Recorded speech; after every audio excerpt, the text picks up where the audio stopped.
Cecilia, do the thing! What thing? The thing! Welcome to another episode of Tea and Toffee's, a twice-monthly VTuber podcast. Hello, I'm Neitshayd, an undead demon. And hello, I'm Cecilia, not a witch anymore. We are doing the thing. The Legend of Korra. Also called The Burden of Being a Sequel, in my mind at least. Oh dear. So, it's The Legend of Korra. It's a sequel to a show many people love, right? Yes. So we do want to stay fair, of course. We don't want to rip it apart, but boy, is there a lot to rip into shreds. And, well, I might have tried and failed to watch this show 3 times in total. But now that I finally went through with it, I actually enjoyed Legend of Korra. Except for book 2. But still, overall, I actually enjoyed it. I didn't expect that. I just want to put that out there before I start tearing it apart. So yeah, I'll try to stay fair. Not sure whether Cecilia went into it with the same mindset. But Last Airbender was always going to overshadow Legend of Korra. And Nickelodeon sabotaged it from the start. And that's what we're here to discuss, isn't it? The burden of being a sequel to such a popular show as Last Airbender. But yeah, like I said, I did actually enjoy Legend of Korra. I also enjoyed it. No matter what you will hear in this episode, we did enjoy it. We did enjoy it, and I don't actually know if I tried to stay fair. It was just like, I'm writing down what I see, what I think. So when I think this is good, I like this, I will write this down. If I think this is bad, I have problems with this, I will write this down. Question is, did all of it end up in the notes? Because probably not. Probably not. Yeah, short little introduction. Well, do we need an introduction? Anyway, so Legend of Korra is an animated sequel series to Avatar: The Last Airbender. This one aired from 2012 to 2014. Like, wow. The Legend of Korra is already 10 years old. I still remember when it was new. It had just come out. Not that I watched it on TV, but it had just come out. I did. Yeah, Legend of Korra has 4 books, also called seasons, but only 52 episodes in total, which is 9 episodes less than Last Airbender had. Like Avatar: The Last Airbender, it received a graphic novel continuation, in which Korra and Asami become undeniably canon. Currently there are 2 graphic novels out, and a third one about Marco is set to be released sometime soon. It's in the works. Book 1 was adapted into a novel. There are video games no one really cares about. And like I mentioned in our first Last Airbender episode, there are supposedly animated films in production. Korra might be part of that. No clue what's going on there. I think no one has a clue what's going on there. Yeah, so that's enough about that. Enough chit-chat. Let's get right into it. We start with, unfortunately, a very short section. How the Legend of Korra advances Avatar: The Last Airbender's world building in a good way. And I have to say, red pandas are the best and fire ferrets are adorable. Yes. Yes, they are. Alright, so world building. From Last Airbender, we fast forward a few decades. An industrial revolution has happened, and in the meantime, technological inventions have basically exploded. At least in Republic City. And in many aspects, in a way that specifically accommodates non-benders. And this is because of Republic City's nature as a mix of all 4 nations, of all sorts of benders and non-benders and people, and it's a cultural hotpot. The Republic has arisen as a 5th nation out of the issues that arose with the Fire Nation colonies in the Earth Kingdom, which the graphic novels for Last Airbender also address. We learn over the course of the series, but Book 1 most of all, how Aang and his friends influenced the world after the war. The world's history from before Aang's era is explained a bit, expanded on, although not always in a good way. More on that later. And some things have remained the same as well, which is also good world building. Like, not everything changes over the course of, I don't know, 70 years or whatever it has been. Yeah, roughly. The world's, the Earth Kingdom, for example, we still have, well, it's a queen now. Is it the Earth King's daughter? Yeah, I think it's the Earth King's daughter. She's now ruling Ba Sing Se. The city's structure, yeah, it was the daughter, and then Prince Wu was her nephew, I believe. Yeah, Prince Wu is the nephew. Oddly enough, I was wondering, like, if she dies, doesn't she have a successor? And then 2 seasons later, or whenever, or 1 season later, when Prince Wu was introduced, and I'm like, there you are. There's the successor. Anyway, so the Earth King's daughter is ruling Ba Sing Se. Ba Sing Se itself still has upper, middle, and lowering with the class system and all that. What little we see of the Fire Nation, it seems to have retained most of its culture, as has the North Pole, whereas the South Pole's population has both increased and grown and changed a lot, and Book 2 started exploring the consequences of that, but then abandoned that plot halfway through. Also more on that later. And that's basically it. There is more good stuff that will be in other sections of this episode, but yeah. I have more to say on bad stuff, because of course I do. Of course. Usually it's the bad stuff that sticks to memory, and you can rant about the bad stuff. Like, you can say, this is good, and explain a bit why it's good. But with the bad stuff, it's like, this is bad, and this is bad. I don't like this for this reason and this reason. So we just love to rant more about the bad stuff. That is true. Of course, I find that it is interesting true. because that's a human thing, but you do it as well. Well, I'm not bound by moral standards. I don't have to be good. I love being not good. I love dunking on stuff and ranting about stuff and like tearing it apart. So let's tear it apart. Yes, that's true. No, I just wanted to say, like, of course it's true that you humans, and I as well, like to dunk on the bad stuff more, but what if there's just more bad stuff than good stuff? That's also a possibility we cannot exclude. So anyway, how is the world building advanced in a not so good way? Well, Legend of Korra is now a mecha anime. No, of course it isn't. Of course it isn't.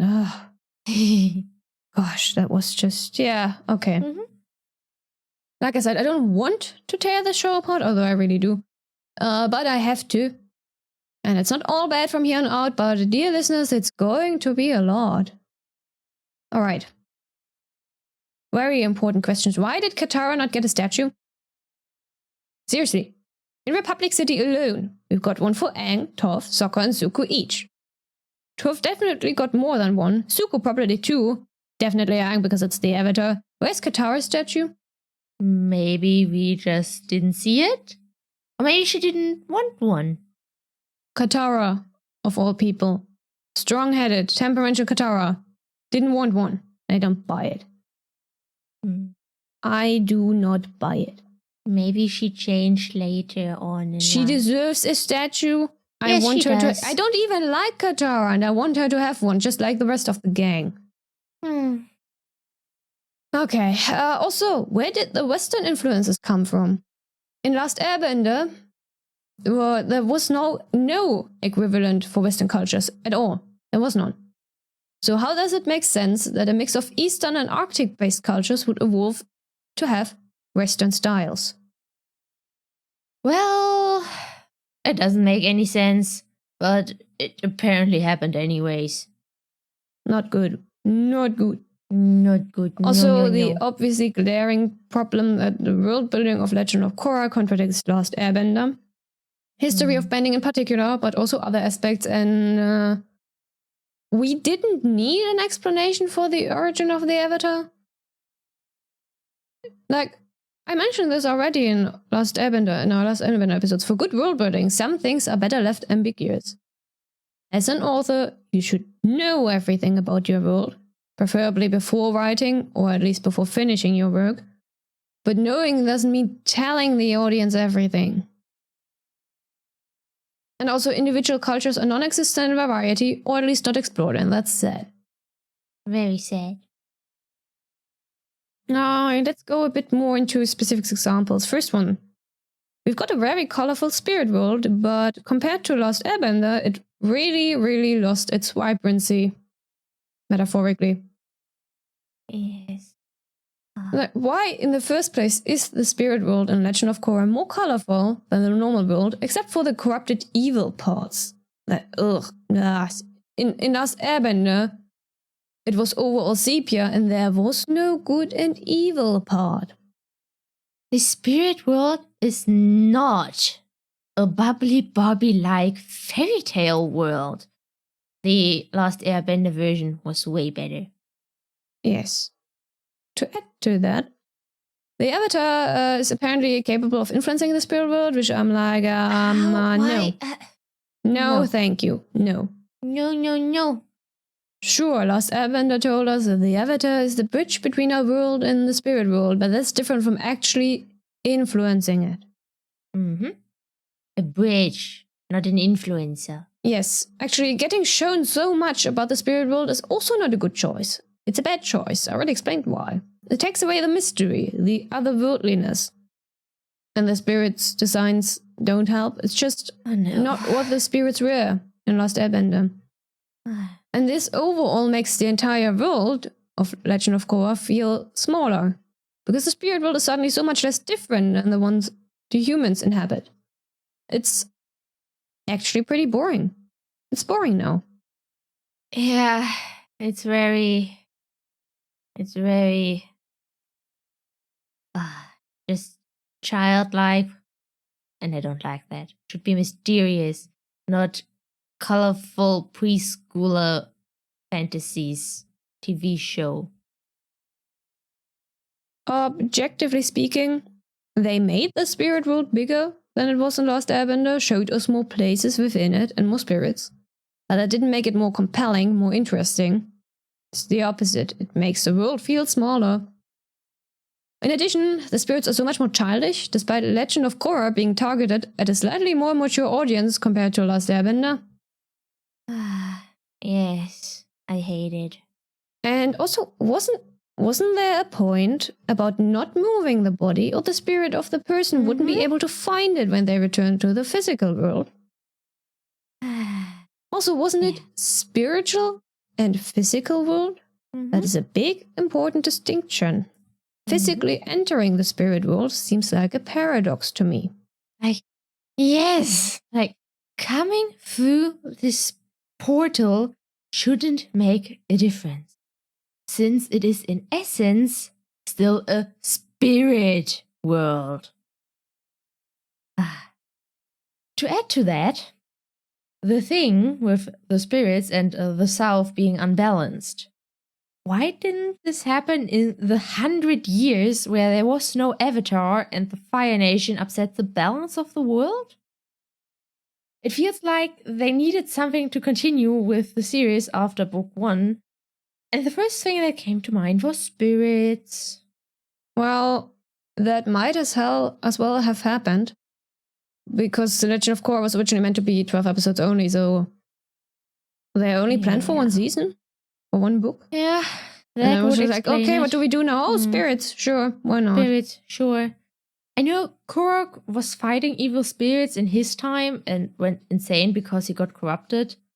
But Korra came out several years before we got the first novel.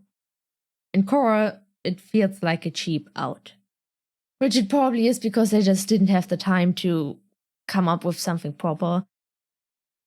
Especially when they introduce the portals in the north and south. For the north, we know that the oasis in the spirit is the spiritual center. But now it's a forest with a portal all of a sudden? Why did it change all of a sudden? That doesn't make any sense to me. Because Because. Because. Because. Because.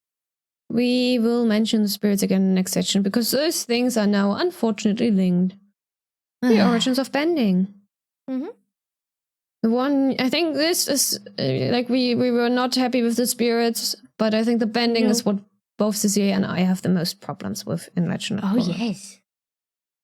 We have 2 entire sections on it. So, we start with the origins, and then we go into what we are more annoyed with, which is the stars, but origins. Book 2, episodes 7 and 8, beginnings. You know, I like the change in art and animation style. I found it very fitting. The animation is great. And that's all I can really say about that before I go into a very long rant, which I'm going to do right now. Mm-hmm. The Legend of Korra gives us a backstory on One, the first avatar, and how humans learned bending, which completely goes against what Last Airbender established, and I don't care whether the creators claim they had the story in their heads from the beginning or whatever. This sounds like bullshit to my ears. So, it is a little bit better, but not much, just a bit, if you view The Legend of Korra as separate from Last Airbender. But Legend of Korra can never be separate from Last Airbender, and the creators know this.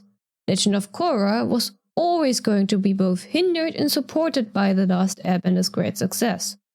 The Legend of Korra could have never been a show standing on its own.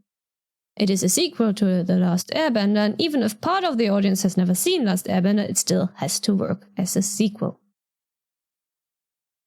The storytelling of Book 1 is also terrible. Book 2, I mean.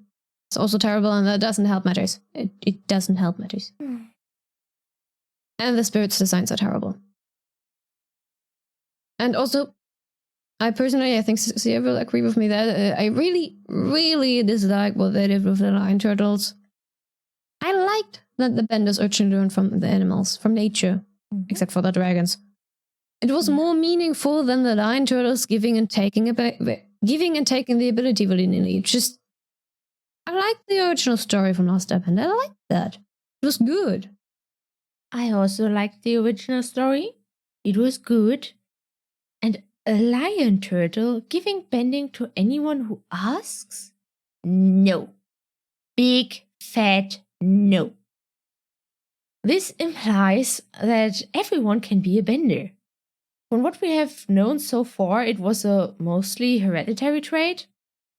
Something that the humans originally learned from animals, like the dragons, badgermoles, flying bisons, and the moon. The moon and the ocean. Yes, the moon and the ocean.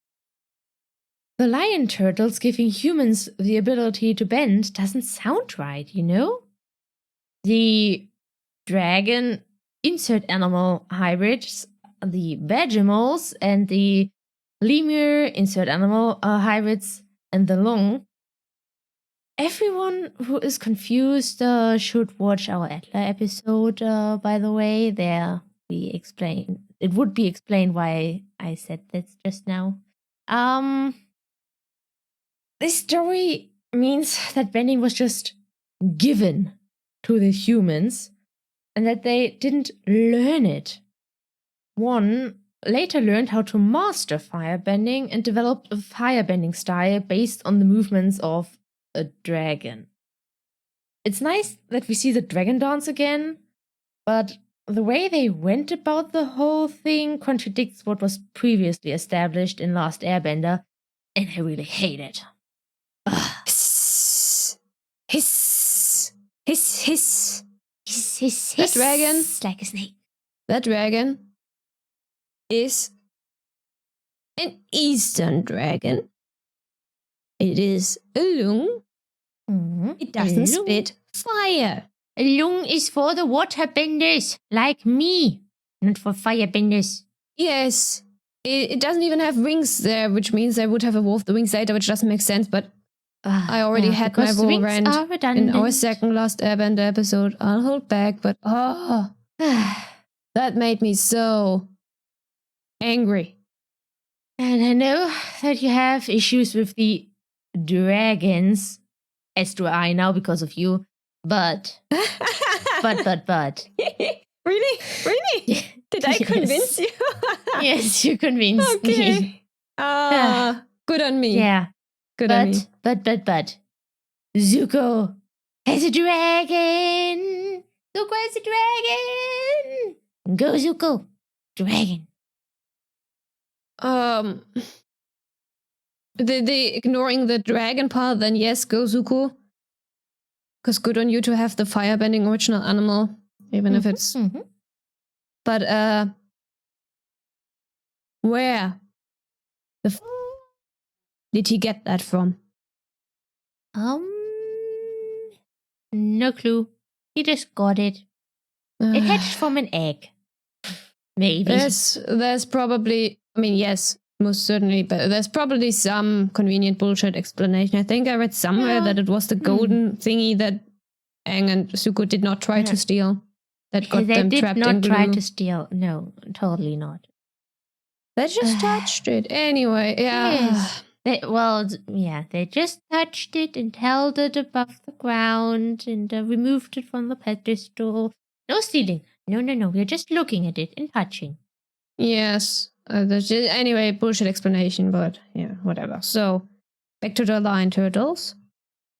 There was this great mystery to the lion turtle we meet in Last Airbender.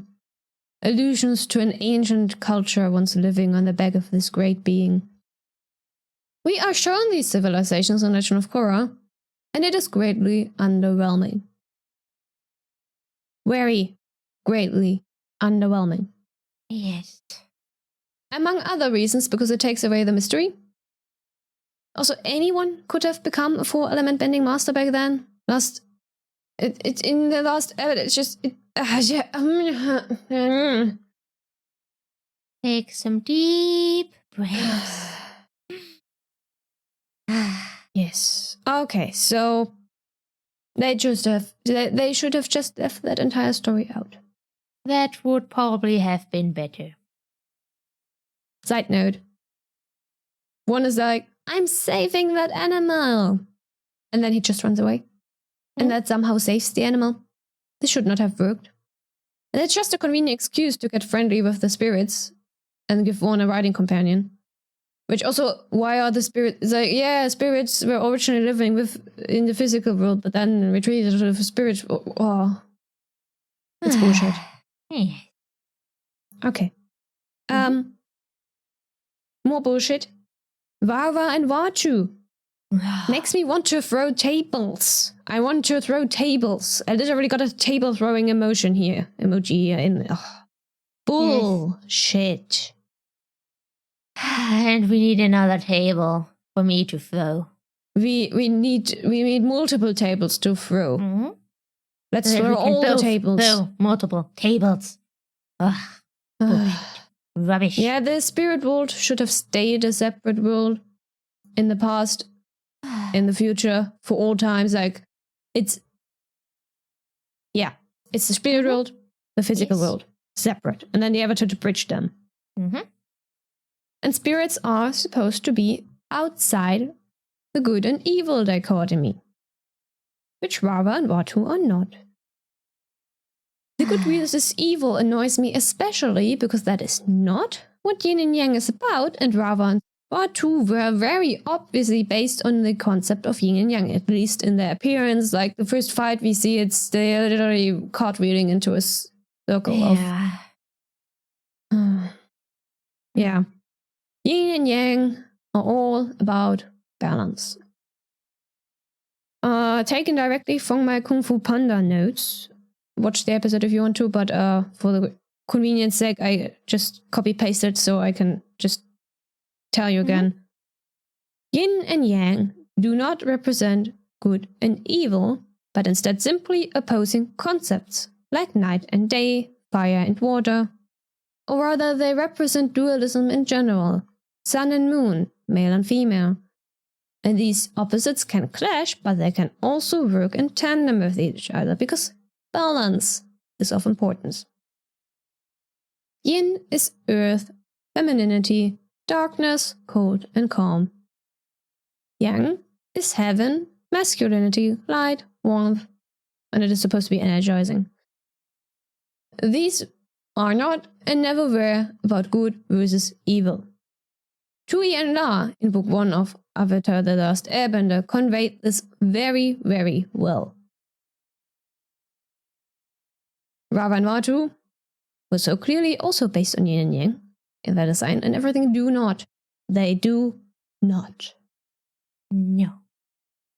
Another side note, Vatu's VA, I don't know whether it's the VA or the direction for the synchronizing, but the performance of Vatu's VA is not good.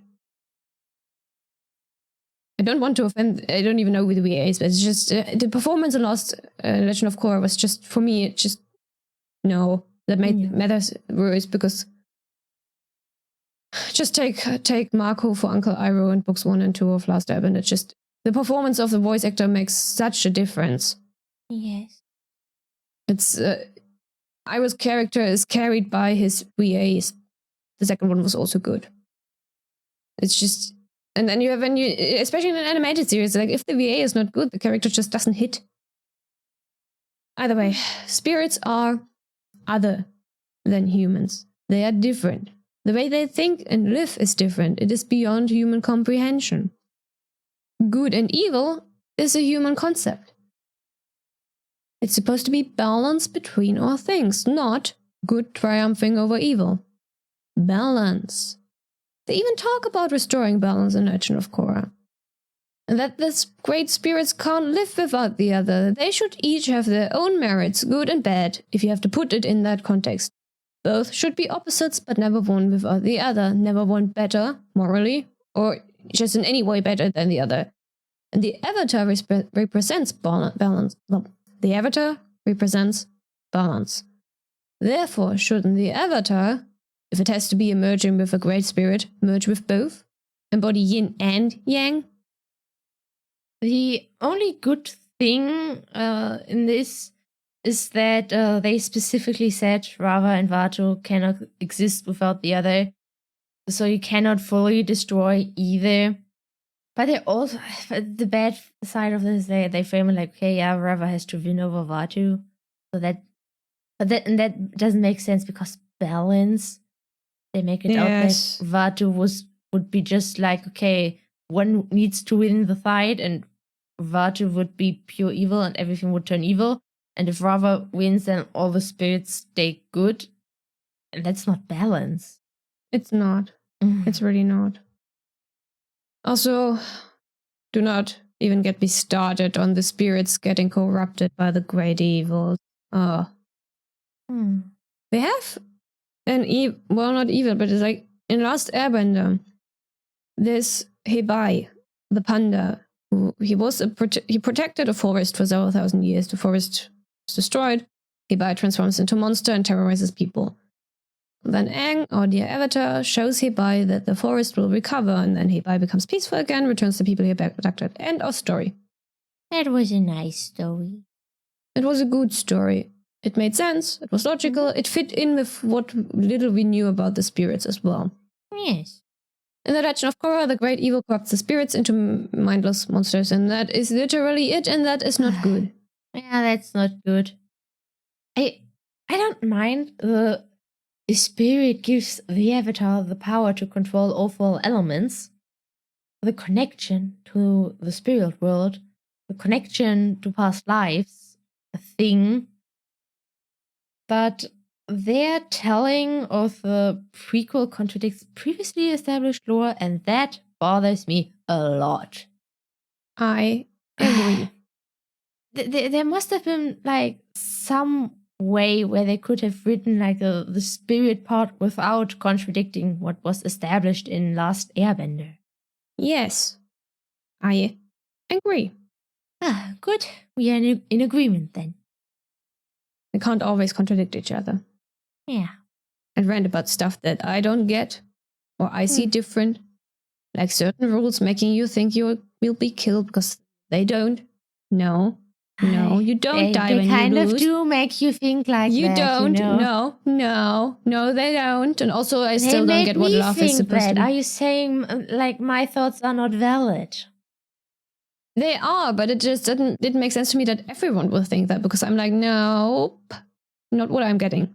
Maybe we should make a survey of like ask like 1 million people, like give them these rules, these explanations, and ask them what they think.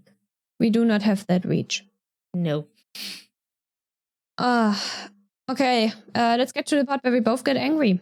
The evolution of bending in Legend of Korra. But the origins, let's go to how it evolved. This started a bit differently for me. I didn't know that this is immediate, but once I did, it was okay. It started with me wondering why I didn't like the Legend of Korra's animation style. It went something like this. I was like, okay, the animation is better, obviously, because this was made later, at a later point, so technology advanced or whatever. But I didn't really like it. And I was like, okay, it looks better, the movement is smoother, but it somehow lacks heart and soul a little bit. And the water bending especially. And that was when I noticed. Of course, this is a show about bending the elements. It is the animation of the bending that is bothering me so much. Let's begin with the protagonist. Because that's the most obvious one that, yeah. Korra and her airbending. I'm a bit conflicted about it. Or I would be conflicted about it if that was the only example, but it's not so. Yeah. Her style of airbending is very, very Korra. It's very her. But I really, really liked all the ways the bending styles differed in The Last Airbender. How they carefully choose martial arts styles that fit each element. And that gets lost now. And this applies to bending in general. The intro alone already shows us this. My first thought was, when I saw the intro for Legend of Korra, it was like, okay, the bending is it's very crisp? I don't know, it's less smooth? Yeah. It should, I don't know, it's just, something was weird about that. And then you compare it to Last Airbender. Just compare the intros. That alone shows you all you need to know. You can, of course, for more examples, just compare any random fight scenes from the two shows. And Korra herself uses all 4 elements the same way. And that makes fight scenes less interesting to watch, and she isn't the only one. Legend of Korra's fight scenes are not well choreographed. They are missing something integral that made Last Airbender so freaking good. This actually reminds me a bit of how Ruby lost its charm after Monty died, but that is stuff for another episode if you ever make it. Which I would have to get you into watching Ruby, and I would have to suffer through the later seasons. We're not doing that. Nope. Anyway, there's a point that could be made about people adapting to different styles and styles changing over time and all, but the elements are all different by nature, obviously. They have to be. Of course they are. So for me, it only feels right to have the bending styles reflect these differences. Fire is fierce. Airbending is agile. Earth is very tough, you know? Water is smooth. Last Airbender did an amazing job at this. And for Legend of Korra, it just feels lacking. It's sad. Bending styles evolve over time. So I really like the fact that Bullien's and Korra's bending styles differ, and that Korra is able to learn a modern variation of earthbending. With her unmovable rock-like stance, Korra appears to have learned the way Toph taught Aang. Bullien, on the other hand, is lighter on his feet. Not like an airbender, but it kind of reminded me of firebending. But I still feel like the bending styles lost their individuality. They were different because the very nature is different. So a blended together mishmash that consists of basic punches and kicks? I don't like that. I don't. Neither do I. Why did this even work for Korra in the first place? In Last Airbender, they make it a point that you cannot bend without the proper forms. This is shown multiple times, but Toffee in particular drives that home. You cannot bend Earth with the airbending style and mindset. So why should the opposite work? Punching air is just not it. Ah yes, the challenges of being a sequel to the legacy of Last Airbender. It is not an impossible task, but a difficult challenge nonetheless. One that the creators of Legend of Korra didn't quite master. So, yeah, bending styles do not exist anymore in Legend of Korra. Nope. Avatar The Last Airbender had bending that was not only unique per element, it was also unique per wielder. Compare Azula to Zuko, for example, or Toph to any other earthbender. Republic City is a cultural mix, so bending would be too, but it's like this everywhere in the Legend of Korra, even outside the Republic. And it doesn't make the fights any interesting.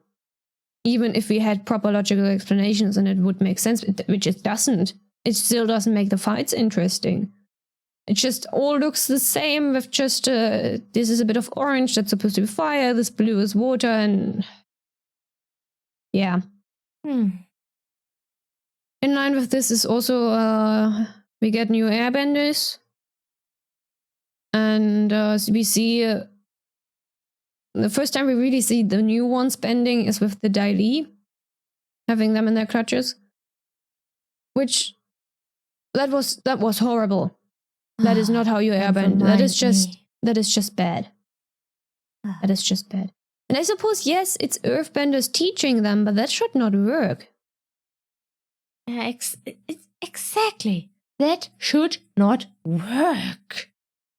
The mental headspace needed for the different bending styles is different with each element, as we learned in Avatar The Last Airbender, along with Aang mastering each element.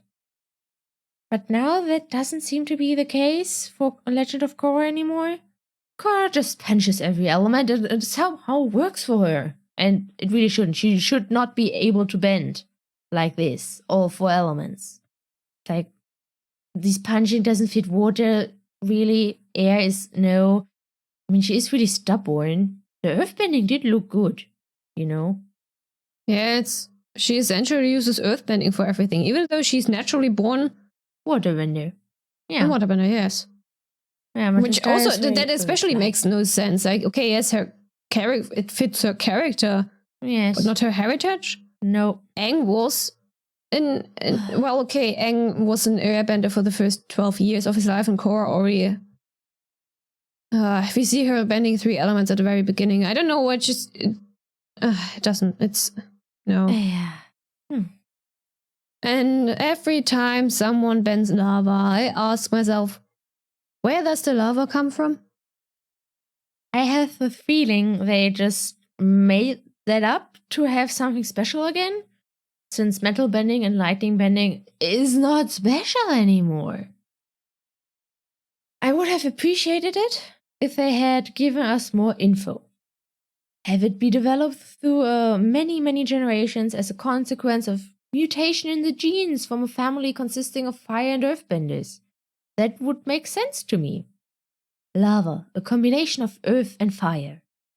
But to have 2 most likely unrelated individuals develop this ability only 70 years after the end of the war, where mingling between the nations became more common in some parts of the world, is utterly ridiculous.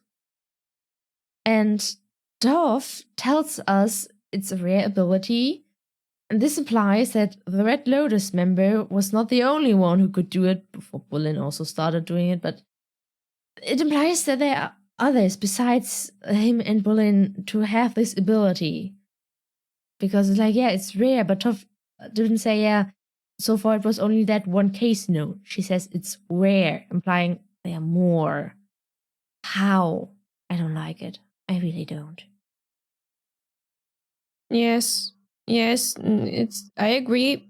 Well, I agree that it would have made sense to be a combination of fire and earth, but that also kind of, it's not how the magic system we were introduced in Lost Avenger works, because it's like one element per person, please and thank you. Yeah. And Bolin and Marco are the example of like that kids of different benders would also only inherit one. It's just still, even if it were not, even if it were there were where does the lava come from?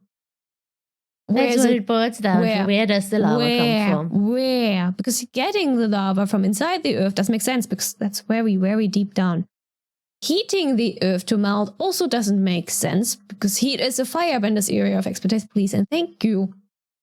And these are not firebenders. They are not hybrids. No.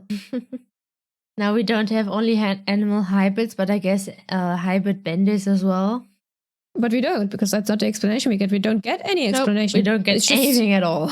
It's just lava now. Sure. At least they didn't call it magma. Yeah. Something. You mentioned this already. Metal bending and lightning bending is now way too common in Legend of Korra. Have a go at it, Cecilia. Yes, I will have a go at it. How the bloody hell are there so many metal benders now? Ugh. Toff could only do it because she was very attuned to the earth she was bending, sensing small earth particles within the metal. And she only managed to bend it because she was a powerful bender. Weak benders wouldn't be able to apply the force necessary to bend the metal alongside the earth particles inside it. I know the Earth Kingdom is vast. There must be many strong benders out there. Maybe nearly all of them decided to work in the Republic City Police Force? But I highly doubt that. The police wouldn't contain only metal benders, of course, but we might see mostly that part of the police department. But even a special department would not have the numbers to show this kind of presence that we see in the show. From what we see in the police, there are only non-benders and metal benders. Why not normal earth benders who can't metal bend? What about water and fire benders? And then we see even an entire city full of metal benders, training for a dance performance of all things. How the bloody hell are there so many metal benders? Makes no bloody sense. We do get to see Bolin being unable to metal bend, at least, which I liked. It shows not everyone can metal bend. And yes, Toff had an entire academy where she taught metal bending. But still. We'll get into lightning bending in a moment. For metal bending, I can at least somewhat understand, because the graphic novels show Toff founding the Beifong Metal Bending Academy, where Toff discovers how to teach other earthbenders and hands down her awesomeness to the next generation. So Toff discovers how to make her invention more accessible to people who aren't as awesome as her. But, as Bolin pointed out in Book 3, as Toff knows, as everyone knows, only a rare handful of earthbenders can actually learn metal bending. He gives us the statistic that 1 out of 100 earthbenders can metal bend. 1% doesn't sound like a lot, but it still seems like too much, at least to me. Only if you are powerful enough and have the fine control needed, then you should be able to do it. 0.1% would make more sense, in my opinion. So, in The Legend of Korra, we see far too many metal benders, despite them being so rare and not nearly enough standard earthbenders. Only the Dyalla and Bolin, really. Well, excuses can be made, but there is no excuse for making lightning bending so common. There is no excuse for that. No, there is not. We know that the technique is dangerous, and even powerful benders need a lot of training to master it. So how can there be enough lightning benders for an entire power plant? And the power plant even hired Marco on the spot. I didn't get the impression that they tested his mastery in lightning bending beforehand. You have multiple people in one room bending lightning at the same time in relatively close proximity to each other. They would need special safety measures, and they should train newcomers on the proper and safe application of lightning in the setting they will work in. From the way they presented it, none of these measures are in place. Additionally, there is no real process of gathering the lightning to then shoot it. They make it seem like it's as easy as firebending. Just shoot it forward. The only time I noticed a gathering process is in Book 4 when Marco prepares to attack the spirit vines in the mecha. Yes, I already found it weird how Marco generated lightning in Book 1, despite having been immobilized by Armon, and he does it again in Book 3. He just shoots lightning. Just shoot the lightning. Ozai was one of the most powerful firebenders in history. And even he had to go through the motions of separating energy first to generate the lightning. Lightning bending is a very delicate art after all, as Uncle Iroh explains to us. Mm-hmm. Exactly. This is just another example of the bending styles getting, well, not lost in time, but just the creators not giving it the attention they should have. Yes. Marco never went through the proper lightning motions until it had to be traumatic in Book 4, as you pointed out. It's like, now you're doing it properly? After 3 books of not bother? Why? Because only why now would now? It be... Yeah, they needed it for dramatic effect. No other reason. It was like, because it looks good. We need to make this more dramatic. Oh, let's do the thing that we should have included from the beginning, but didn't bother with until now. It's as if in Book 1 they needed an out for him and he was immobilized so he couldn't go through the motions. Ooh, it's awesome, but it didn't get as dressed as being awesome, whatever, and then it just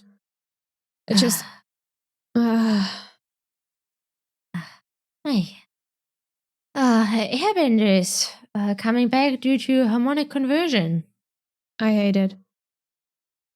I don't get why it would bring them back, to be honest. That doesn't fit with the rest. Nor what they turned the lion turtles into.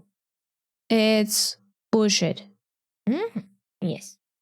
Okay, so do we have anything else for Ben? Oh, right, bloodbending. Cecilia. Yeah, yes. I made these notes before you told me about Qi and the way waterbending healing works in our last Airbender episodes.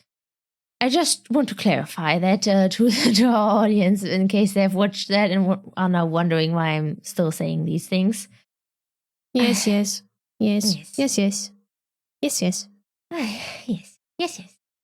Taking your bending away, utilizing bloodbending. In Last Airbender, the lion turtle taught Aang energy bending and said that it's a technique used before bending of the 4 elements was a thing. Oh, it was a thing, but it wasn't the thing, I guess. Mm-hmm. But now it's implied that it's a technique every bloodbender can learn if he is powerful enough. It makes it feel exclusive to waterbenders, which it shouldn't be. So, Yakone and his bloodbending. He says to his sons that their bloodline has brought forth the strongest bloodbenders in history.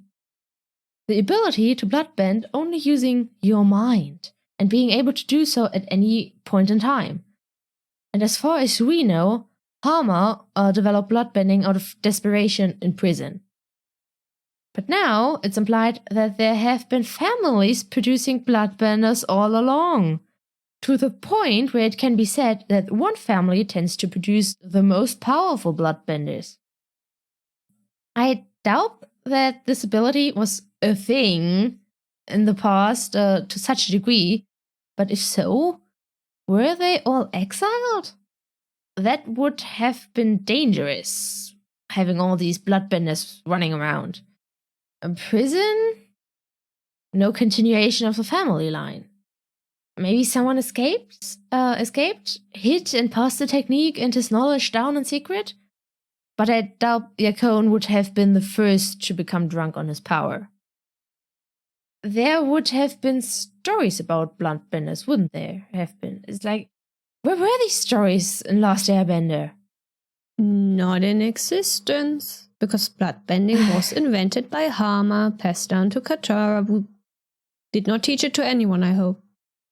Yeah, I hope not. I mean, she detested bloodbending and made it illegal. Yes, So, precisely. Yes. I guess it also makes something illegal that no one knows how to do anyway, but yes. The thought Makes sense. The thought just occurred to me that by making it illegal, she announced that it's a thing in the first place that people can do and learn if they're powerful enough. So maybe keep it a secret in the first place, not announce that you can do that. Yeah. Maybe that's why Katara didn't get a statue. Oh yes, because she's the reason bloodbenders are now a thing. Wow. Anyway, so either way, yeah, so yeah, I get the impression that they up the strength of benders in general, which can happen over the course of many generations. But it hasn't even been 100 years. A change like that wouldn't have happened in that short a time frame.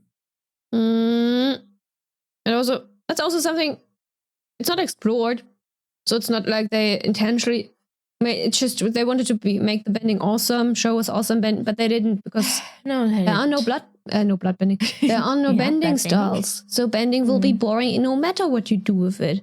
You can make it as fancy as you want. If the fights are not interesting, it doesn't matter.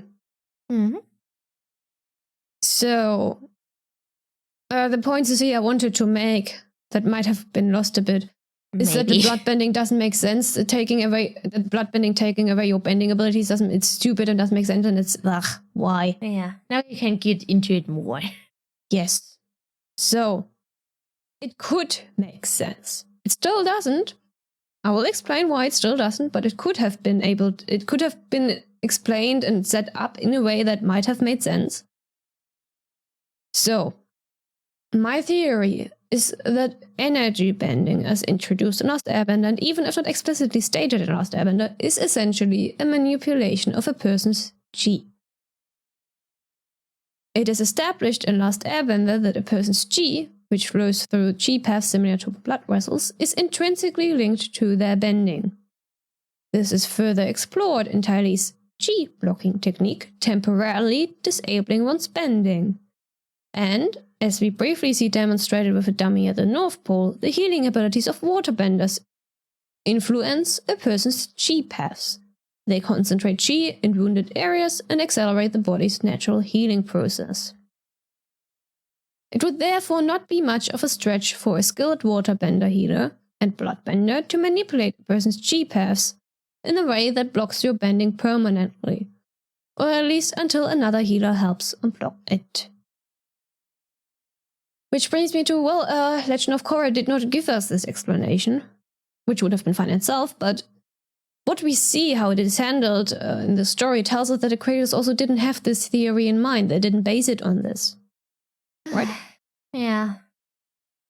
Qi wasn't even mentioned in Korra. I think it doesn't exist in Korra, which also, what? No. Why? How? Anyway, so Katara, as the supposedly greatest healer ever, how did that even happen? And she was always more focused on fighting than learning. But I suppose a person can change with the race. So Katara cannot undo it. Following my theory, she should have been able to. She is now apparently somehow the greatest healer ever. And healing follows the Qi paths, and Qi paths are what is linked to your bending ability, and this is what should have been affected by Amon's magic. Yes, so, and also, of course, so it's something a waterbender healer should be able to undo with a technique that they could develop, already know, or whatever. Korra is not a waterbender healer, even though she was born in the water tribe, but waterbending is not really, she just punches everything. And she just conveniently, mysteriously gets handed the ability to restore a person's bending on a silver platter. Which, yes, the writers wrote it because it was supposed to end there, and that is the story of Legend of Korra miniseries and all that, but like in the greater context, it doesn't make sense. These two alone contradict my theory, so this means Amon taking away a person's bending is not based on influencing Qi paths, because Qi is not a thing in Korra now anymore. It is just a ridiculously overpowered bloodbending ability. And I agree with Cecilia that this is not good writing, not good world building. It's stupid, it's annoying, it's why, how? Doesn't make sense. Yes, But yeah, like I said, it was supposed to be a mini-series ending with episode 12. No more books to be made, so yeah, they should have worked that out a bit better, but it's fine. It was never supposed to be what it has become. Just... was supposed to be a mini-series. But yeah, and it's just so they needed a convenient solution at the... I will get into this in the next part, the storytelling part. But world building wise, it's not good. No. So, storytelling and characters in Legend of Korra. The storytelling of The Legend of Korra is actually good in some places and bad in others. Really, really bad. Legend of Korra is a bit handicapped in that it has to live up to the Last Airbender's legacy. There is no way around that. Which also includes the gang's descendants. And, well, I think that it was cleverly handled, but also not, but it was both. It's hard to do, of course. They did show us the kids, of some of them, almost all of them, but they kept other parts ambiguous on purpose. We never know what happened to Sokka. And then there's He just Toph. vanished into the void. He was swallowed by an eldritch terror. Ooh. Num, num, num. Num, num, num. Toph annoys me a little bit. Old Toph isn't as bad, but we see a flashback about Chief of Police Toph, and she just feels out of character. Completely out of character. In the graphic novels, Toph kind of, she made herself Chief of Police. Her first arrest is like, by the power invested in me, by me, I hereby arrest you in her that really glory. That sounds like her. Yes. It's just, and then we see Chief of Police Toph that we see in the flashback of Lynn's flashback. Yeah. Temporarily, couldn't remember her name. It's just, that's just not, that's a responsible, mature, that's not what Toph is. No. It's as if she was like, okay, we got awesome Toph, then we got normal person Toph, and then she, as she grew older, went back to being awesome. So, and it just feels a bit out of character. But I suppose it could have happened. We just didn't see the progress of her getting... Anyways. Also, what is it with sequels turning their former protagonists into bad parents? Harry Potter... Yeah. To be fair, though, I mean, I'm talking about Aang here because Toph... I was more surprised to learn Toph had children than I was surprised that Toph was a bad parent, considering how she grew up. Yes, me too. I don't have children. Yeah, I felt kinship to Toph. Who would want children? That's a horrible thing to know. Horror. Yeah, I expected Toph to be a person to be like just like, yeah, I don't want to have any kids, please and thank you. Because what are you doing with children? What do you need them for? Yeah, Nothing. Toph doesn't need children. They would just hinder her awesomeness. Anyway. Also, somehow Legend of Korra Iroh feels like a cheap copy of the original. As if there's something missing that's integral to his character, but I can't put my finger on it. I'm still glad he is in the Legend of Korra, even if his eyes are now brown for some unfathomable reason. Iroh does not have brown eyes. Creators, what did you do? Eyes. I mean, his hair also turned white. I mean, wasn't it gray before? I guess he got older. Well, yes. That happens sometimes. That you have grays and then it turns white as you grow even older. That's fine. That's not... I'm a bit annoyed with the eye, but it's just something is missing. Like this something. Maybe someone of the audience can tell us in the comments. Did you know what is missing? Because we couldn't figure it out. Anyway, storytelling, yeah. So, the most obvious difference to Last Airbender, Legend of Korra, doesn't combine fun and serious as well as Last Airbender did. I've got the impression that there's considerably less jokes and humor in it at all. They didn't even try. They didn't even try. We got Bolin, who kind of fills in Sokka's comedic role, but not the genius strategy part, but it doesn't work. Varric is cool though, but... Yes, Varric is cool. Also, I do not mind short recaps. I do mind having to listen to an annoying announcer doing the recaps every time. Anyway.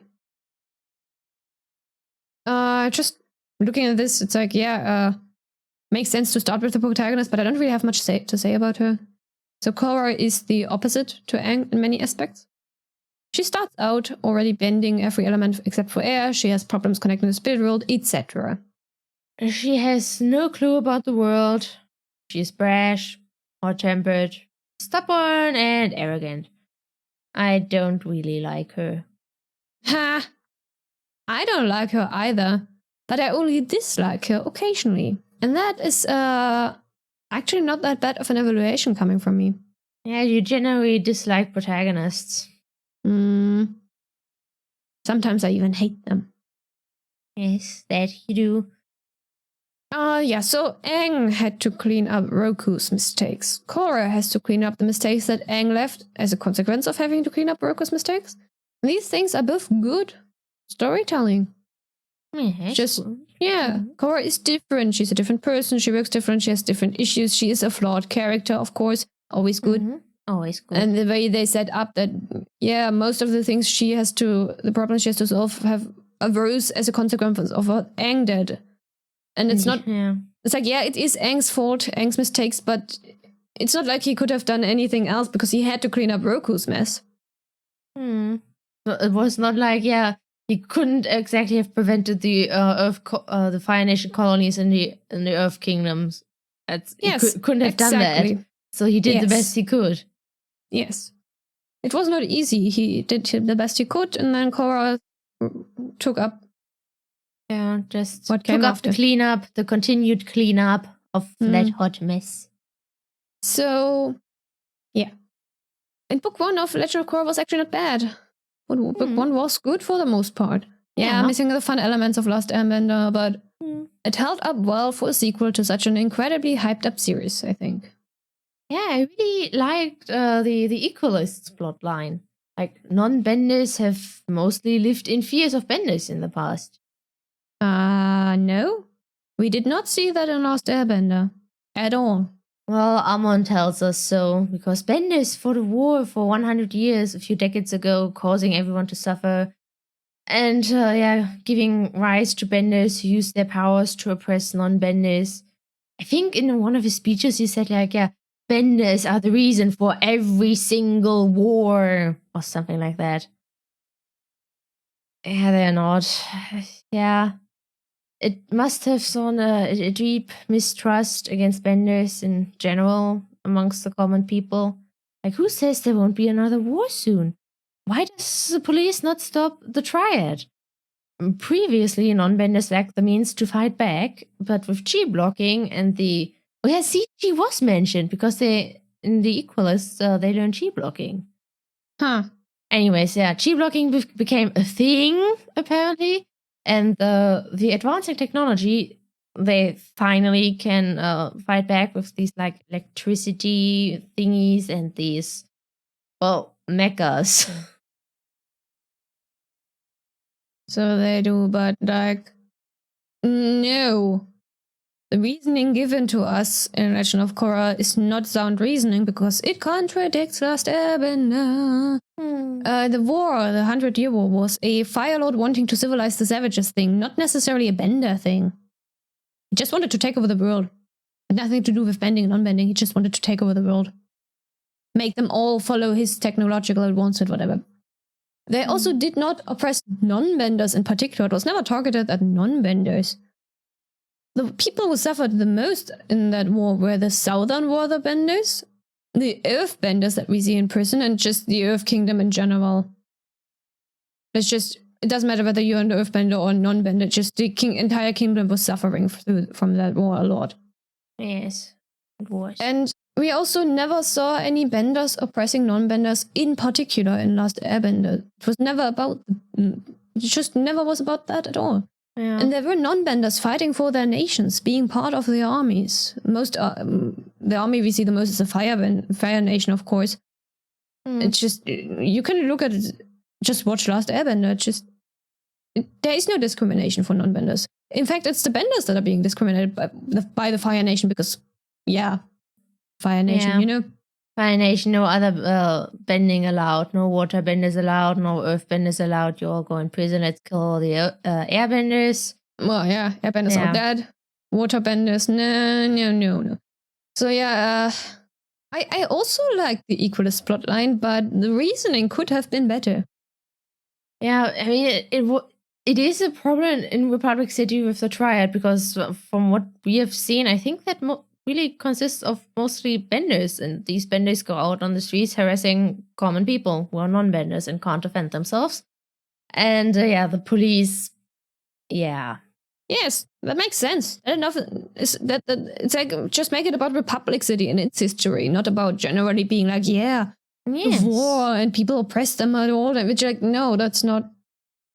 Make it about Cranefish Town, alias, aka Republic City. So, also for all that the main villain was all about the issues non-benders are facing in Republic City, because this is very much contained to Republic City. They didn't actually solve any of that by the end of the book. Instead, Korra outs Amon as a bender, defeats him in battle, and then gets her bending restored by Aang, just like that. It does not feel like a proper payoff. Nothing really has been resolved in a satisfying way. And the loss of her bending, losing all her bending except for airbending, that would have been a great setup for book 2 as well, which is not really the writer's fault, but Nickelodeon's fault. Yes. Because I mentioned it was intended to be a miniseries, with only 12 episodes, which is now book 1. This explains why the payoff didn't work really well, why Korra's bending was returned to her right after instead of utilizing that book for book 2. It's just, Nickelodeon also cut the budget for book 4. There's that as well. It's just, the Legend of Korra was sabotaged in a lot of ways. Poor writers. What follows book 1 is book 2. I did not like book 2 at all. The Vermins was off. It was supposed to be, but I did not need that. The character development of book 1 just gets undone for no reason. The entire retconning of the Avatar and bending history and the spirit stuff is not done well. And they just took away Korra's memories to give us the origin of the Avatar.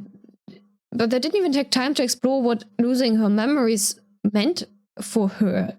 And it's just, they took away her memories, gave us the unnecessary origin story that we never wanted and didn't need, and then just changed the entire course of the book, of the season. Just, we did not need that. And it is a really horrible in the greater Avatar universe context. It's just, no. No. Plus, unlike The Last Airbender, Legend of Korra isn't episodic in its storytelling. Each episode is not contained in its own. But the Avatar origin story is, and it interrupts the narrative. What did we need that for? It doesn't contribute anything to the show's narrative in a meaningful way, except a convenient solution to bring back the air nomads. And what happened to the Civil War anyway in the South Pole? Civil War doesn't just resolve itself because the leader of one side turns out to have sided with the ultimate evil and then fights the Avatar as a glowing giant with a laser beam. For f***'s sake. On that matter, why is it the Northern Water Tribe dude pointing out the loss of tradition and not, I don't know, Katara? The oldest one left of the original Southern Water Because Tribe? at that point the South didn't have any traditions left because, or most likely, whatever. or Anyway, severely neglected. It's just, Book 2 is a hot mess. Last Airbender episodic? Legend of Korra is not. You can't randomly tune into one episode for Legend of Korra because you need the context of the episodes that came before, and the episode itself won't give you a conclusion. You need to watch the ones that come after. So, if I give you a show that is mainly episodic, and one whose narrative is barely constrained by having episodes, you'd expect the latter to be better at spending time with its characters, endearing us to them, giving us a chance to connect with them, right? Yes. Yes. But Last Airbender does this way better than Legend of Korra. Last Airbender builds the gang up slowly. Right? Yes. Gives us time for each of them and each of the dynamics to develop. But we are already introduced to 4 out of the main group in episode 1 alone. And episode 1 alone already gives us enough to set up their characters and what arcs they will, and we already feel like we've known them forever. Legend of Korra does not manage that in the first several episodes, if not all of book 1. I personally did not feel like I knew these characters at the end of book 1. Korra a bit, yeah, but the others? Not really. This, I think, might be one of my biggest issues with Legend of Korra. Actually, other than the mess of book 2 and the bending styles. I cannot connect with these characters. I feel as if we are not spending enough time with them, even though they are basically almost always on screen. And their arcs are also rushed. Yes. Continuing with book 2's storytelling. If you have a continuing narrative, then you shouldn't break it apart midway through the book with an origin story that not only contradicts your previously established world building, but also unnecessarily. It's unnecessary. It's just unnecessary. It is unnecessary. It makes the world you build less interesting, and you certainly shouldn't abandon the narrative you set up before that break for a different narrative after that break that is now based on the stupid origin story we didn't want nor need. Part 1 of book 2 was about tradition, about a civil war breaking out and the Avatar's role in it. It was a good part. The premise was good. The execution, not so much, but the premise was good. Yeah, it was a nice conflict for Korra. As the Avatar, she needs to stay as neutral as possible, needs to try and de-escalate the conflict. She can't choose a side, even though she grew up with one of the 2 parties involved. Yes, and also choosing a side, it's equal to choosing the opposite side in the eyes of the people, which enhances the conflict and makes her role more difficult. Yeah, was a nice conflict, didn't use it properly. The premise, the conflict, it was set up nicely. The execution could have been better, but then we got this stupid break in the middle, and then part 2 of that book, that season, threw the setup of the first part of that book out the window and went ultimate good versus ultimate evil. And that's just... it's entirely void of complexity and depth and not really interesting. Works in a kids show maybe, but Legend of Korra set itself up to be for a slightly older audience. It seems more childish than Last Airbender. Last Airbender has a lower maturity rating, so yeah, so storytelling. Well, book 1 already failed to deliver on the issues it raised in its finale. But book 1 has an excuse. Book 2 completely abandoned the issues it raised halfway through.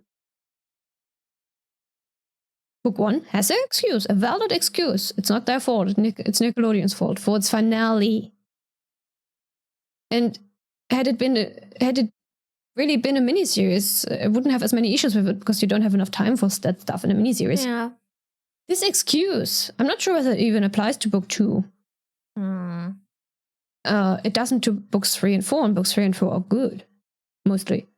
But yeah, it's just, book 2 is an entire mess. Even if they only had thought that, okay, we can now make a second season, and that's it, then it still is not an excuse for the mess of book 2, because the entire storytelling is just screwed.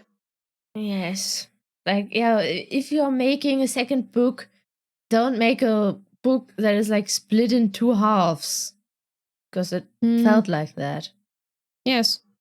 They just abandoned what happened in the first half entirely. Yeah, like, yeah, okay, no, we are going in a different direction now. For no apparent reason. Additionally, in the final battle of book 2, Korra loses the connection to her past lives. This means an integral part of being the Avatar, just being connected to your past lives, is taken away from her. I'm not even sure whether the connection simply got severed or whether her past lives themselves are gone now. I don't remember, and I don't care. I do not care. It doesn't matter. It's stupid. Well, it's not. It's just... this was not given the weight it should have been given, and that's stupid. Yes, that is stupid. from a world building perspective, world building, the role of the avatar, the creation we are not supposed to know about of the avatar, the avatar's function in the world, their abilities, their connection to their past life. This is a massive change for the avatar. And thus follows the narrative perspective, where it should have been a huge role. It should have had a huge impact, but it didn't. It was just a minor convenience for Korra to overcome and learn to live with. Not that hard. It's Yeah. yes. This is what makes the avatar, that you can talk to your past lives and have 4 elements to bend, right? And are spiritual and all that. And it's just gone now, and it's like, okay, yeah, I've learned to live with it. Going into book 3. It starts out with having to face the consequences of her actions, which is a good narrative choice for Korra's story. And then those consequences get pushed to the side and forgotten. Oh well. So, question, why does this random new bad person know what harmonic convergence is? How did he manage to master his new airbending ability so fast when everyone else struggles? Why would these criminals specifically win the bending lottery? One got given airbending, and also for some reason knows a lot about airbending. I mean, he might have been an aircraft, but still, it's like, this random evil dude who was the leader of his group was a non-bender who knew a lot about airbending, and now he won the lottery and got airbending thanks to harmonic convergence, which he also knows about for some reason. Which never happened in Last Airbender. Didn't exist. You know, it would have been nice to have his group. And the part of his group, which, like, his group is they have specific goals, specific convictions. And he somehow managed to gather a group who shares his convictions and beliefs that are all special. Because he has someone who can explode things, someone who can lava bend. I like the waterbending lady, though. This ability never stops anyone. But it still makes all 3 of them super crazy special. Why was a non-bender part of that crazy group? And the leader. And then he got airbending, which makes all 4 elements. Which, so many coincidences. So many coincidences. Also, what is their motivation again? Because the explanation we got didn't make sense to me. I was kind of a bit confused. They seem like a big deal. Well, I like the Red Lotus as an antagonistic organization. It would have been nice to see if the leader was actually a non-bender. Because, look at that, a non-bender is the leader of a group full of benders. But that they're all special is a bit... And then he won the lottery and got airbending. But the natural order is disorder. They are not wrong in regards to that, you know. From a chemical standpoint, that's true. The natural order is disorder. Yes. I also agree that the White Lotus has lost its purpose and became glorified bodyguards. The Earth Queen really should go. I also have to agree with that. But they shouldn't topple over every government in existence. It's like, yeah, Philot Sozin did start a 100-year war, but Zuko and Aang turned over a new leaf in the Fire Nation. You know, I can't decide whether Zahir is a badly written one-dimensional villain or actually a well-written character. I also cannot decide whether I like or dislike what they did with him in book 4. So, book 4? Book 4. I like this book. Almost no annoying romance dramas except for Bolin's. The main villain is rather lackluster, but whatever. Yeah. And a mecha. Why? Anyway, so no, we technically already had mechas, they were just smaller. Yeah, but now we went full on Evangelion. No, because it's mecha means big. Big. I mean, they were like the 2 times, 3 times the size of humans. No, that's no mecha. Oh, well, technically Code Geass is also a mecha, so yeah, no, I was thinking of exactly that. Yeah, but no, I'm thinking more of like Evangelion or Evangelion? Neon Genesis Evangelion. I forgot how to pronounce it. Oh no. Oh, and no. Gundam and stuff. And technically Attack on Titan as well. Yes, It's a Attack on mecha. Titan is a flesh mecha. Yeah, so, no, but you can see with books 3 and 4 that the creators now were like, yeah, we can make these 2 seasons and we can connect them. And it was well done. And Yes. what I liked most about book 4 was the first half. Korra's journey of healing. This ability never stopped anyone in Last Airbender, and Legend of Korra continues this, and that is good. It is good. Very good. Red Lotus Water Lady, obviously. Mm-hmm. She's really good at what she does in her bending. Toph returns. We all love Toph. Korra dealing with the aftermath of being poisoned. She's suffering from PTSD. She's struggling in rehabilitation. Episode 2 is really well done, as are 3 and 4. Also Swamp. Swarm. Toph in his swamp. Tofu. Tofu in his swamp. Yeah, Korra needed to recover both physically and mentally and get rid of the last metal poison mercury stuff. And it is not solved just like that. It takes time, and that was such a good narrative. See, I can praise this show. It's not impossible. I was really looking forward to Korra's healing journey in book 4 when we got to the end of book 3. Korra nearly died, and that can't be anything but traumatic. Even after 2 weeks, she still sits in a wheelchair. She doesn't look good. She was always an independent soul. She could always rely on her own strength. Now that strength is gone. Her body doesn't listen anymore. She is dependent on others and their help. And she is unused to this. She was always helping others, and now she feels useless, not being able to do her job, which is basically her entire identity.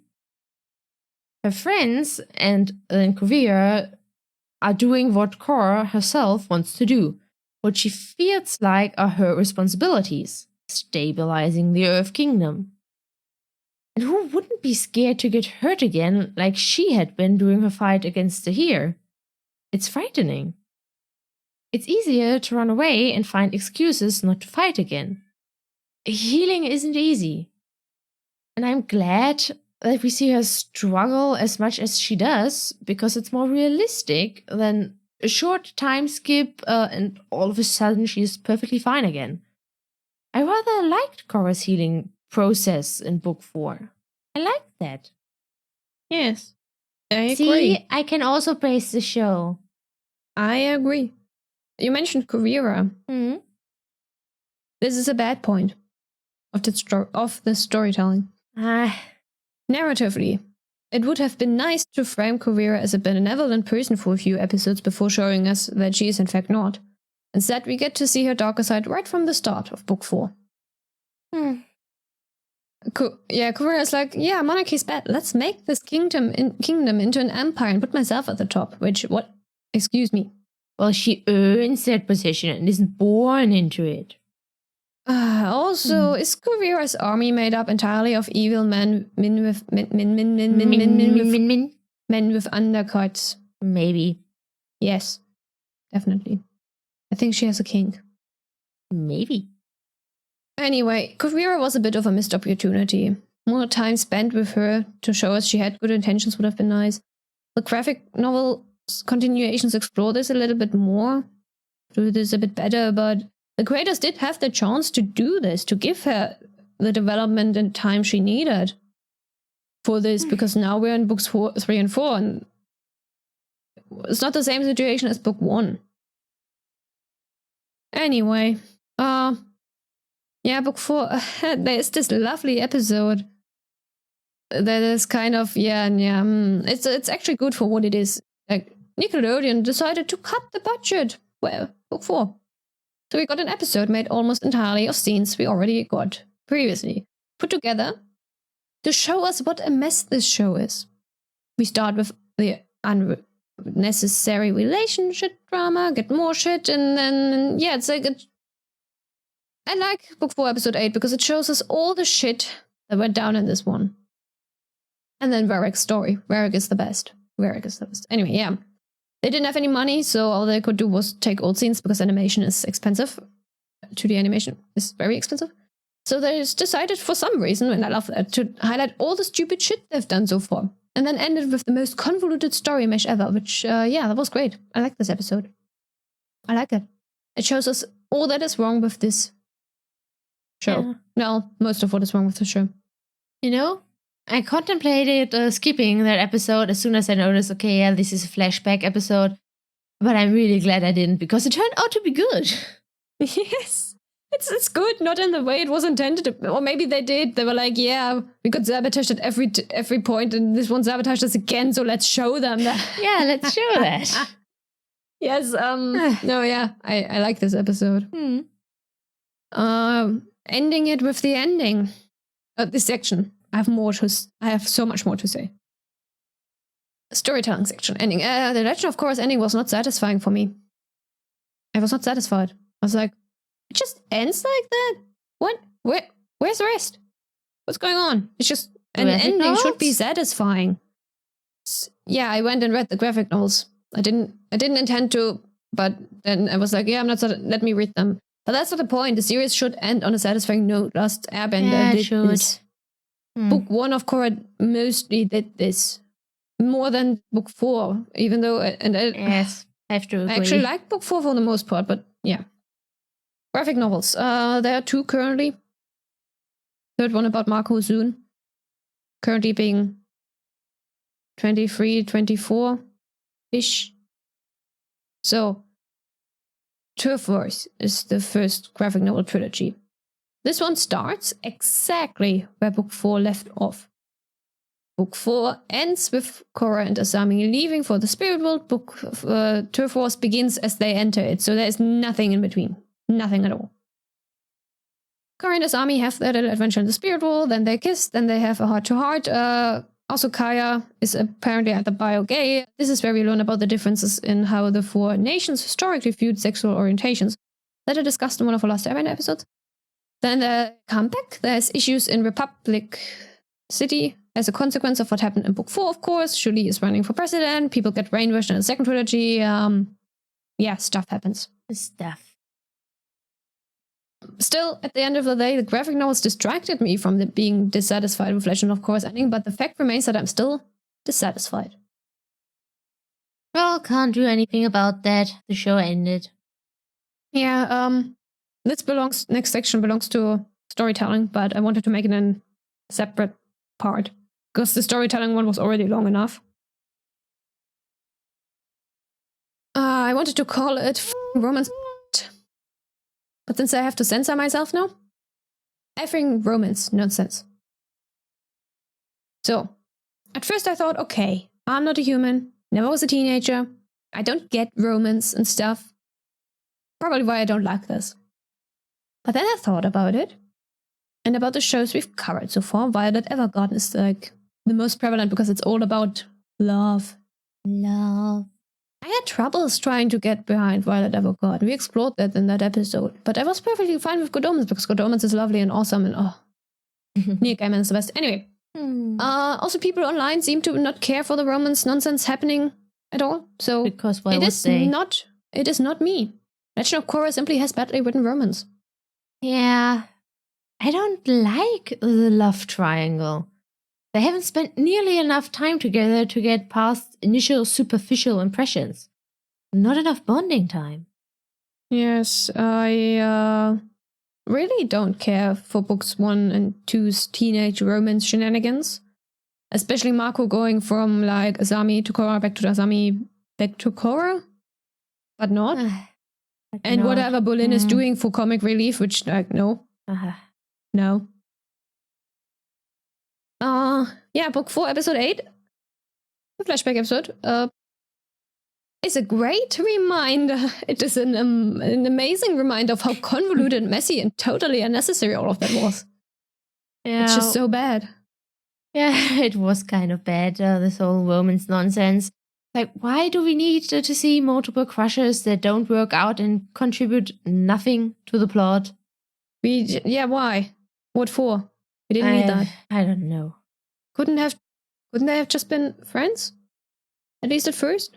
Like, the Last Airbender gang was friends for almost the entire show, and yeah, there was a little bit of romance mixed, but not really. And that was awesome. Mm-hmm. Korra and Asami friendship is also awesome. It's like their relationship is well done, and it's the only one really. Yeah. Well, okay, Warwick and Julie also, but yes, Korra and Asami, because it's like they start out with, okay, yeah, we have like the romance bullshit getting in the way and a bit of jealousy on Korra's part, but Asami is really cool.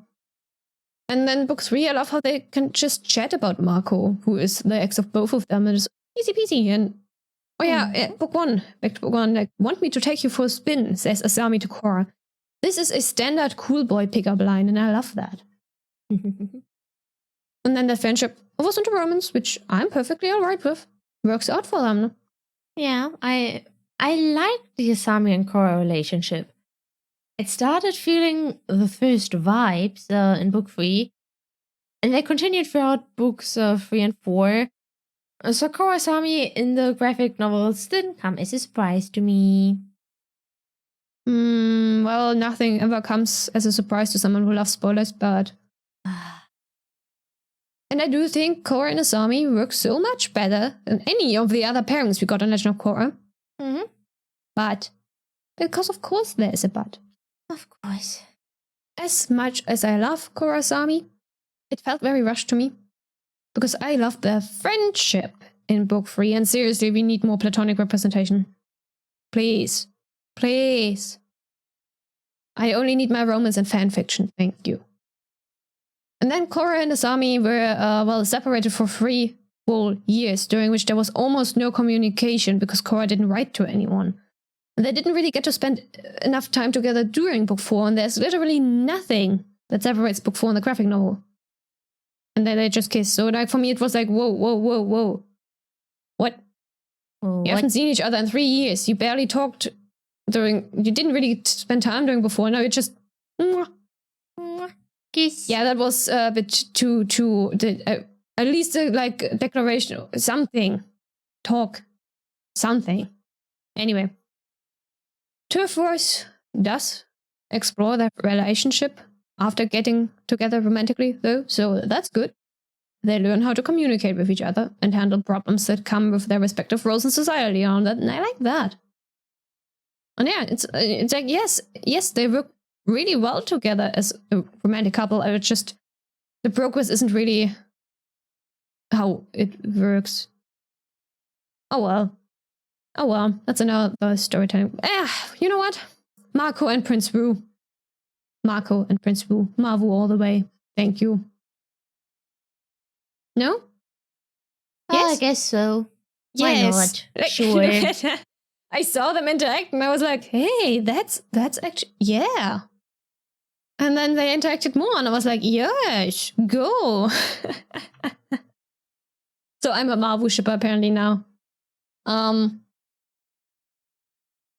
This has gone on long enough, so let me talk more. Sure. The fundamental difference between Last Airbender and Legend of Korra. Because of course. World building aside, I can actually tell you quite easily how those two differ fundamentally at their cores. So, Last Airbender is episodic in style, has one overarching plot, is rather light-hearted adventure, a rather light-hearted adventure story focused mostly on its main characters, but also addresses mature themes. Legend of Korra has one overarching plot per book. It's not light-hearted at all, though it has its funny moments. The story is fast and plot-driven and generally more mature. They are both good in their own ways, have their own respective flaws and all. They're just two very different stories taking place in the same universe. So it is unfortunate for Legend of Korra that it will always be overshadowed by and compared to Last Airbender simply because it's a sequel story set in the same universe.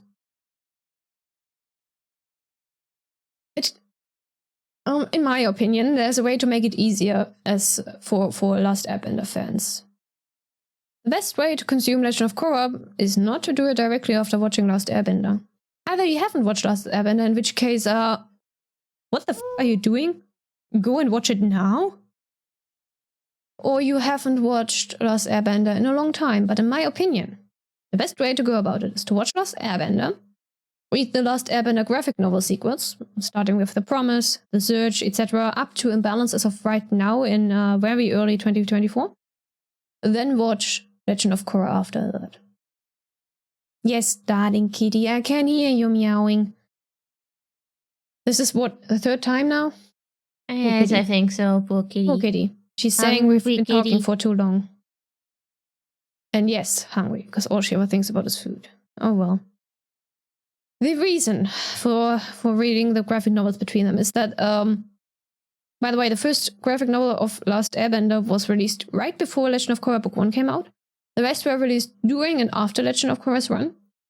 So the graphic novels, they address a lot of the issues that we see in Legend of Korra, and so they connect the two series quite well. They do, of course, have their own flaws, because nothing is ever flawless.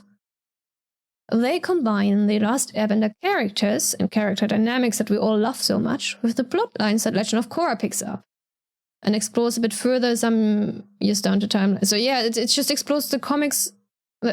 Sorry. We got the Last Airbender characters. We know these characters. We know how they interact and work with each other. Their worries and all. Zuko, especially with his burden as Fire Lord and all that. And then we got some problems that we will later see again in Legend of Korra. Only some years have passed, so these problems have changed a bit over time, right? Yes. For example, there is Yu Dao. This is the first Fire Nation colony on Earth Kingdom soil, and this sparks a whole conflict that will eventually lead to the founding of Republic City. And there's Cranefish Town. We see how Cranefish Town gets its council and evolves into what is now Republic City. Basically, it starts with Yu Dao. It doesn't end. It continues to Republic City, Republic Nation, and all that. Also, Aang has a cult, the Acolytes. And other stuff happens, like bubble tea being invented by Uncle Iroh. Zuko's mom's backstory, which is, and more. More. Did you know? More. Granny, Gran. And Master Paku eloped. Yes, I know that because you told me that. It's awesome. The Comics are good. Episodes. They're good. It's just, there's a very, very good bridge between the two shows. Yeah, you could say Legend of Korra picks up a lot, if not all, of the post-100 War societal issues that the graphic novels raise, but technically it doesn't pick them up because the graphic novels came out during and after. So it's not really picking them up, but yeah, just consume them in between. It is a very nice bridge. So yeah, Legend of Korra. Book 1 is quite good. We can forgive the rushed finale, because it was meant to be a miniseries of 12 episodes and no more. Book 2 is a hot mess. Book 3 and 4 work very well together. Could have utilized certain plot points better, but are overall quite enjoyable, and the emotional payoff was done well. I'll go into why... yeah. I mentioned this already. Last Airbender is character-driven. You have a limited set of recurring characters that are fleshed out over the course of the series and get their own arcs and stories and everything. And Last Airbender, despite being episodic in style, has one overarching plot. Compared to Legend of Korra, which is not episodic at all, it has a different plot for each book. Again, we can forgive Book 1 for this, but only Book 1. And I'm not sure whether the creators knew from Book 2 forward how many seasons more they would be allowed to make, but yeah, that's probably the reason why so many plot points were so severely underdeveloped and didn't get enough time to properly unfold and play out. And Legend of Korra is, and this is the most important one, not character-driven. It is focused on its plot lines. We do not get enough time with our main cast. There are way too many recurring characters overall. Side characters and villains are sometimes even better characterized than our protagonists. Only Korra really gets a proper arc. Our main team Avatar doesn't get enough time to grow together as a team either. This can once more be ascribed to the fact that Nickelodeon botched it all up and sabotaged it. It just, yeah. So basically at least half of Legend of Korra's flaws are thanks to Nickelodeon sabotaging it. And we might have gotten a really great show if it weren't for that. Emphasis on might. Because one, you never know, and we really didn't need that romance drama. Ugh. Or the Avatar origin story. No need. No need. Point number 2, Legend of Korra was always going to stand in the Last Airbender's shadow, and it was always going to be extremely hard to step out of that shadow. And I have talked enough. Yes. We will end it here. Yes. You can find us on Twitter, Spotify, and YouTube at Tea and Toffees. And if you enjoyed this episode, leave us a comment. How well do you think did Legend of Korra do as a sequel to Last Airbender? And I'm really curious, what did you guys think of Book 2? Especially beginnings. And also like, subscribe, and hit the notification bell. Until next time. Bye. Bye.